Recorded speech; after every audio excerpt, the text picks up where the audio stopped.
കഥ തുടരുകയാണ്. ഉന്മാദം ഭാഗം 25. ആശ്വാസത്തിന്റെ മുകളിൽ കനലുപോലെ റിച്ചുവിന്റെ വാക്കുകൾ ഹേമയുടെ കാതുകളിൽ പതിഞ്ഞു. അരഞ്ഞാണം വിറ്റ കാശ് ഏകദേശം തീർന്നു. ഇനി മുന്നോട്ട് പോകണമെങ്കിൽ എന്തേലും ജോലി കിട്ടിയേ മതിയാവൂ. അതല്ലെങ്കിൽ ഇനിയും എന്തെങ്കിലും വിൽക്കേണ്ടി വരും. ഹേമ അവൻ പറയുന്നത് കേൾക്കുന്നുണ്ടെങ്കിലും അവനെ നോക്കാതെ മോളെ കിടത്തിയിട്ട് മോൾക്കൊപ്പം കേറി കിടന്നു.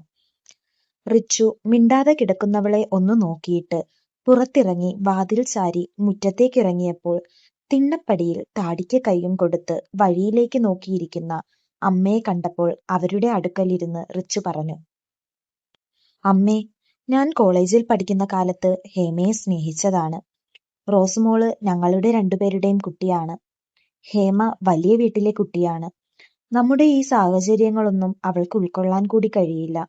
എന്നിട്ടും എനിക്ക് വേണ്ടി സഹിച്ചു നിൽക്കുകയാണ്. അമ്മ മുഖം കറുത്ത് അവളെ ഒന്നും പറയാൻ നിൽക്കരുത്. ഞാനൊന്നും പറയുന്നില്ല. നിങ്ങൾ അപ്പനെയും മോനെയും കൊണ്ട് എനിക്ക് ഇന്ന് വരെ യാതൊരു ഉപകാരവും ഉണ്ടായിട്ടില്ല. ഇനി ഉണ്ടാവാൻ പോകുന്നുമില്ല. ഞാൻ തൊഴിലുറപ്പ് ചെയ്താൽ എനിക്ക് ജീവിക്കാനും നിങ്ങൾക്ക് കഞ്ഞിവെച്ച് തരാനും പറ്റും. ഇന്ന് വരെ ഈ വീട്ടിലേക്ക് അരി പോലും വാങ്ങിത്തരാത്ത നീ അവള് വന്നപ്പോൾ എന്തൊക്കെ സാധനമാണ് വാങ്ങിയിട്ടത്? നീ ഗൾഫിൽ നിന്നപ്പോൾ സീരിയൽ കാണാൻ എനിക്കൊരു TV വാങ്ങിത്തരാൻ പറഞ്ഞിട്ട് കൂടി ചെയ്തിട്ടില്ല. ആരിലും എനിക്കൊരു പ്രതീക്ഷയുമില്ല. ഞാൻ എങ്ങനെയെങ്കിലും ജീവിച്ചോളാം. മുഖത്തുകൂടി നോക്കാതെ ദൂരേക്ക് തന്നെ നോക്കി നിർവികാരമായി പറയുന്ന അമ്മയെ നോക്കിയപ്പോൾ ഗൾഫിൽ പോകുന്നതിനു മുന്നേ അമ്മയ്ക്ക് നൽകിയ വാഗ്ദാനങ്ങൾ ഓർത്തുപോയി. ഞാൻ അവിടെ പോയി രക്ഷപ്പെട്ടു കഴിഞ്ഞാൽ അമ്മ തൊഴിലുറപ്പിന് പോകേണ്ട. ഈ വീട് പൊളിച്ച് ഇവിടെ 2 നില വീട് വിൽക്കണം. വീട് നിറയെ ഫർണിച്ചർ വാങ്ങിയിടണം. കാറ് വാങ്ങണം. അമ്മയ്ക്ക് നിറയെ ഡ്രസ്സ് വാങ്ങണം. അങ്ങനെ തീരാത്ത സ്വപ്നങ്ങൾ ഞാനും കണ്ട് അത് നാവാലെ പറഞ്ഞ് അമ്മയ്ക്കും സ്വപ്നങ്ങൾ നൽകിയിട്ട് ഒന്നും സാധിക്കാതെ ബിഗ് സീറോ ആയി തിരിച്ചു വന്നിരിക്കുന്നു. ദീർഘശ്വാസം വലിച്ചുവിട്ട് റിച്ചു പറഞ്ഞു, മുറിയിൽ വാങ്ങിയിട്ടതൊക്കെ ഹേമ തന്ന മോളുടെ അരഞ്ഞാണം വിറ്റ പൈസ കൊണ്ടാണ്. അല്ലാതെ എന്റെ കയ്യിൽ ഒന്നുമില്ലായിരുന്നു. നീ പറയുന്നത് ശരിയാണ്. പക്ഷേ ഇനി മുന്നോട്ട് എങ്ങനെ ജീവിക്കുമെന്ന് നീ ചിന്തിച്ചിട്ടുണ്ടോ? ഇത്രയും കാലവും അപ്പനെയും മോനെയും നോക്കിയതുപോലെ എനിക്ക് അവരെ കൂടി നോക്കാൻ പറ്റില്ല. നിന്റെ ഭാര്യയുടെയും കുട്ടിയുടെയും കാര്യം നീ തന്നെ നോക്കണം. എനിക്കെന്റെ മോനെക്കുറിച്ച് ഒരുപാട് പ്രതീക്ഷകളുണ്ടായിരുന്നു. നിന്റെ കെട്ട് പള്ളിയിൽ വെച്ച് നല്ലതുപോലെ നടത്തണമെന്നുണ്ടായിരുന്നു. ഒന്നിനും സാധിച്ചില്ല. ഇനിയെല്ലാം കർത്താവ് വിധിക്കുന്നത് പോലെ വരട്ടെ. ഒന്നും മിണ്ടാതെ അവൻ എഴുന്നേറ്റപ്പോൾ അവർ ഒന്നുകൂടി പറഞ്ഞു, റിച്ചു, ഞാൻ പറഞ്ഞത് നീ മറക്കണ്ട. വെറുതെ എന്റെ കൂടെ വഴക്കിന് നിൽക്കരുത്. അവളുടെയും മോളുടെയും കാര്യങ്ങൾ നീ തന്നെ നോക്കണം. അതും കൂടി എന്നോട് ചെയ്യാൻ പറഞ്ഞാൽ ഞാൻ എന്റെ നല്ല സ്വഭാവം എടുക്കും. അവരുടെ കാര്യം ഞാൻ നോക്കിക്കോളാം. അമ്മ അതോർത്ത് ടെൻഷൻ അടിക്കേണ്ട. ദയവ് ചെയ്ത് അമ്മയുടെ ചൊറിയുന്ന നാക്ക് അവളുടെ നേരെ എടുക്കാതിരുന്നാൽ മതി. ഹേമ വിങ്ങലിനെ അടക്കി പിടിച്ച് നിറയുന്ന കണ്ണ് ഇരു കൈയാലും മാറി മാറി തുടച്ച് റിച്ചുവിനെ കുറിച്ച് ആലോചിച്ചു. പ്രണയിച്ചു കൊണ്ടിരുന്നപ്പോൾ കണ്ട റിച്ചുവും അതിനുശേഷം ഫോണിൽ കൂടി സംസാരിച്ച റിച്ചുവും ഒന്നായിരുന്നു. ഇന്ന് അവന്റെ കൂടെ വന്നത് മുതൽ ഈ നിമിഷം വരെയുള്ള റിച്ചു മറ്റൊരാളാണ്. പ്രണയിച്ചു കൊണ്ടിരുന്നപ്പോൾ റിച്ചുവിനെ കുറിച്ച് ഒന്നും അന്വേഷിച്ചിട്ടില്ല. ദൂരെ എവിടെയോ നാടാണെന്നും അപ്പനും അമ്മയും ഉണ്ടെന്നും മാത്രമേ അറിയുകയുള്ളൂ. അവനെ കുറ്റം പറഞ്ഞിട്ടും കാര്യമില്ല. ഞാനും ഒരിക്കൽ പോലും ഇതിനെക്കുറിച്ച് വിശദമായി തിരക്കിയിട്ടില്ല. പ്രണയം മൂത്തപ്പോൾ അവനെ മാത്രമേ കണ്ടിട്ടുള്ളൂ. ഫ്രീക്ക് ലുക്കിൽ സുന്ദരൻ, നല്ല ചിരി, എന്നെ മയക്കുന്ന സംസാരം, വാരിക്കോരി തരുന്ന സ്നേഹം. ചുറ്റുമുള്ളതൊന്നും കാണാൻ എനിക്ക് കഴിഞ്ഞില്ല. മൂഢസ്വർഗത്തിൽ അന്ധയായി മാറിയതിന് മറ്റുള്ളവരെ കുറ്റം പറഞ്ഞിട്ട് കാര്യമില്ലല്ലോ. എങ്കിലും ഞാൻ ഒന്നും മിണ്ടാതെ കിടന്നപ്പോൾ എന്നെ ഒന്ന് സമാധാനിപ്പിക്കാൻ കൂടി ശ്രമിക്കാതെ അവൻ എവിടെയായിരിക്കും പോയത്?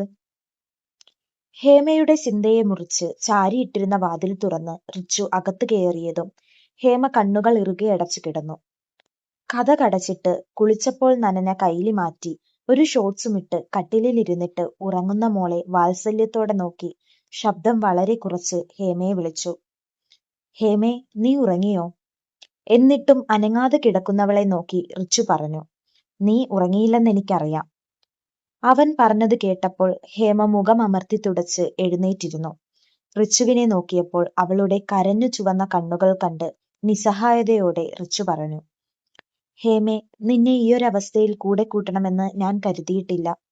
ഗൾഫിൽ പോയി ഒരുപാട് സമ്പാദിച്ച് നല്ല രീതിയിൽ ജീവിതം കരപിടിപ്പിച്ചിട്ട് നിന്റെ കൈ പിടിക്കണമെന്നാണ് ഞാൻ ആഗ്രഹിച്ചത്. പ്രതീക്ഷകൾക്ക് വിപരീതമായി എല്ലാം തകിടം മറിഞ്ഞുപോയി. നമ്മൾ പോലും വിചാരിക്കാതെ നമുക്ക് കുഞ്ഞുണ്ടായി. നീ മറ്റൊരാളുടെ ഭാര്യയായി, ഞാൻ ജയിലിലായി. എല്ലാം എന്റെ കൈവിട്ടുപോയി. ഇന്നലെ വരെ പ്രതീക്ഷിച്ചിരുന്ന കാര്യങ്ങളും കൈവിട്ടുപോയി. ഇനി ഇവിടുന്ന് നമ്മൾ തുടങ്ങണമെങ്കിൽ നിന്റെ സപ്പോർട്ട് എന്റെ കൂടെ വേണം. മോളുടെ അരിഞ്ഞാണം ഊരി വാങ്ങിയപ്പോൾ ഞാൻ അത്രയും കഴിവില്ലാത്തവനാണെന്നോർത്ത് അപകർഷതാബോധം നിറഞ്ഞിട്ടും വേറെ മാർഗമില്ലാത്തത് കൊണ്ടാണ് ഒന്നും മിണ്ടാതെ കൈനീട്ടി വാങ്ങിയത്. എനിക്ക് നിന്നെയും മോളെയും വേണം. അതാണ് ഈ അവസ്ഥയിലും ഉപേക്ഷിക്കാതെ കൂടെ കൂട്ടിയത്. ആത്മാഭിമാനമുള്ള ഒരാണും തന്റെ പെണ്ണ് മറ്റൊരുത്തന്റെ കൂടെ ശരീരം പങ്കിട്ടത് സഹിക്കുമോ? ഹേമയുടെ കണ്ണുകൾ റിച്ചുവിനെ തുറിച്ചു നോക്കി. ഉള്ളിൽ സങ്കടമാണോ, ഭയമാണോ, മറ്റേതെങ്കിലും വികാരമാണോ എന്നറിയാൻ കഴിയാത്ത വിധമുള്ള നോട്ടം. ഞാനത് സഹിച്ചത് എന്റെ കഴിവുകേട് കൊണ്ടും വികാരങ്ങളുടെ തീവ്രതയിൽ വിചാരങ്ങൾ മറന്ന് നിന്നെ ഗർഭിണിയാക്കിയത് കൊണ്ടുമാണ്. നീ ശരീരം നന്ദഗോപന് കൊടുത്തെങ്കിലും നിന്റെ മനസ്സ് മുഴുവൻ ഞാനാണെന്ന് എനിക്കറിയാം. നിന്നെ വേദനിപ്പിക്കാൻ വേണ്ടി ഒന്നും പറഞ്ഞതല്ല. ഇനി ഒരിക്കലും ഞാൻ ഇതിനെക്കുറിച്ച് സംസാരിക്കുകയുമില്ല. എന്റെ അവസ്ഥയും ജീവിതവും ഇതാണ്. അത് മനസ്സിലാക്കി മുഖം വീർപ്പിക്കാതെ എന്റെ ഒപ്പം നിൽക്കാൻ നിനക്ക് കഴിയുമോ? അതല്ല, ഈ ജീവിത സാഹചര്യങ്ങളിൽ നിനക്ക് ജീവിക്കാൻ പറ്റില്ലെങ്കിൽ നിന്നെ ഞാൻ തിരികെ കൊണ്ടാക്കാം. അത്രയും നേരം മിണ്ടാതെയിരുന്ന ഹേമ ചീറ്റപ്പുലിയെ പോലെ അവന്റെ കഴുത്തിൽ കുത്തിപ്പിടിച്ചിട്ട് അടക്കിയ ശബ്ദത്തിൽ ചോദിച്ചു, നിനക്കെന്നെ കൊണ്ടാക്കണോടാ? ഞാൻ പിന്നെന്തിനാണ് ഇത്രയൊക്കെ സഹിച്ചു പിടിച്ചു നിന്നത്? നന്ദഗോപനെ പോലെ നല്ലൊരു മനുഷ്യനെ കിട്ടിയിട്ടും ഒരു ദിവസം പോലും ഞാൻ അയാളെ സ്നേഹിച്ചിട്ടില്ല. എനിക്ക് നിന്നെ അല്ലാതെ വേറെ ആരെയും സ്നേഹിക്കാൻ കഴിയില്ലായിരുന്നു. അതുപോലെയാണ് നീ എന്നിൽ നിറഞ്ഞു നിന്നത്. ഇനി ഒരിക്കൽ കൂടി നിന്നിൽ നിന്നിങ്ങനെ കേൾക്കേണ്ടി വന്നാൽ ഞാനും മോളും ജീവിച്ചിരിക്കില്ല. ഈ വീടും വീട്ടിലെ സാഹചര്യവും ആളുകളും ഒക്കെ ഞാൻ ഇതുവരെ കാണാത്ത രീതിയിലുള്ളതാണ്. ഇതൊക്കെ അഡ്ജസ്റ്റ് ചെയ്യാൻ കുറച്ച് സമയമെടുക്കും. ഇനി ഏതവസ്ഥയിലായാലും നമ്മൾ ഒരുമിച്ചുണ്ടാകണം. കുറച്ചു മുന്നേ എനിക്ക് തോന്നിയ സങ്കടവും ദേഷ്യവുമെല്ലാം നിന്റെ സംസാരത്തിൽ എന്റെ മനസ്സിൽ നിന്നും പൂർണ്ണമായി ഒഴിഞ്ഞുപോയി. ഇനി ഒരിക്കൽ കൂടി നീ ഇതുപോലെ ഒന്നും സംസാരിക്കരുത്. എല്ലാം ശരിയാകും, അല്ലെങ്കിൽ ശരിയാക്കണം.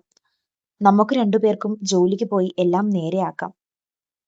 നെഞ്ചിൽ തലയിട്ടുരുട്ടി കണ്ണീരോടെ പറയുന്നവളെ നെഞ്ചിൽ നിന്ന് വലിച്ചു മാറ്റി കണ്ണീർ തുടച്ചിട്ട് റിച്ചു പറഞ്ഞു, ഇന്നു മുതൽ നമ്മൾ പുതിയ ജീവിതം ആരംഭിക്കുകയാണ്. നമ്മൾ സ്വപ്നം കണ്ടതുപോലെ ഒരു ജീവിതം കെട്ടിപ്പടുക്കാൻ ഉടനെ സാധിക്കുകയില്ല. ഇവിടുത്തെ ജീവിതം നീ പ്രതീക്ഷിക്കുന്ന വിധം അത്ര സുഖകരമായിരിക്കില്ല. അപ്പന്റെ കുടിയും ചീത്തപ്പറച്ചിലും വഴക്കും ഇവിടെ സ്ഥിരമാണ്. അങ്ങനെയുള്ള അപ്പനെ കണ്ടു വളർന്നതിനാൽ ഞാൻ ഇന്നുവരെ കുടിച്ചിട്ടില്ല. എന്റെ അമ്മയുടെ അവസ്ഥ ലോകത്തൊരു പെണ്ണിനും ഉണ്ടാകരുതെന്ന് ഞാൻ ആഗ്രഹിക്കുന്നുണ്ട്.